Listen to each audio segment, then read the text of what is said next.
our breaking news to bring you this hour. The US and Ukrainian presidents have finished speaking on the phone a day after Donald Trump's call with Russia's President Vladimir Putin.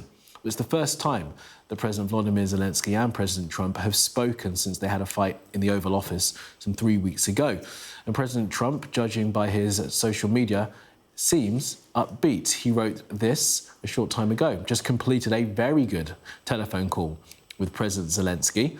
It lasted approximately 1 hour. Much of the discussion was based on the call made yesterday with President Putin in order to align both Russia and Ukraine in terms of their requests and need.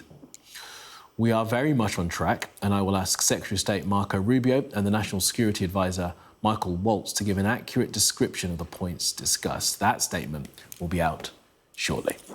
Well, let's bring in our correspondent David Blevins, who's following this for us. So, David, it does seem as if they had a decent phone call, judging by what Trump said. There's no all caps sentences in that Truth Social post, and we wait, I guess, for that statement from Rubio and Waltz.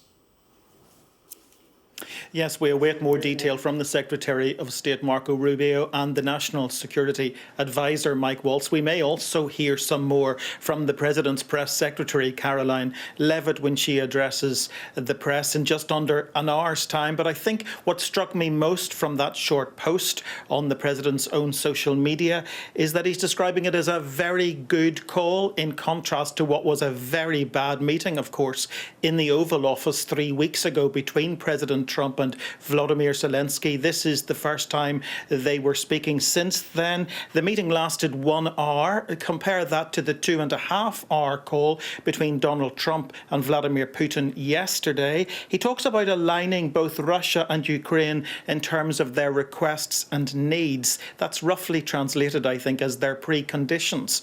And in the case of Ukraine, we know what those are. They want those security guarantees in order to proceed. And in terms of Moscow, well, I think it was led down very clearly in their communique issued yesterday after the conversation between President Trump and President Putin, when they really made it clear that they didn't want there to be any further military or intelligence sharing with Ukraine, that they didn't envisage there being any European peacekeeping force on the ground once the war ends. And they also have absolutely no intention of conceding on the issue of Ukraine's membership of NATO. So squaring that circle is going to be very challenging as they head to Saudi Arabia this weekend. But he does say the ceasefire is still on track. And for me, I think it's very telling that the President talked about his Secretary of State and National Security Advisor giving a more accurate description of the meeting in due course, and that he didn't use any capital letters, because he does that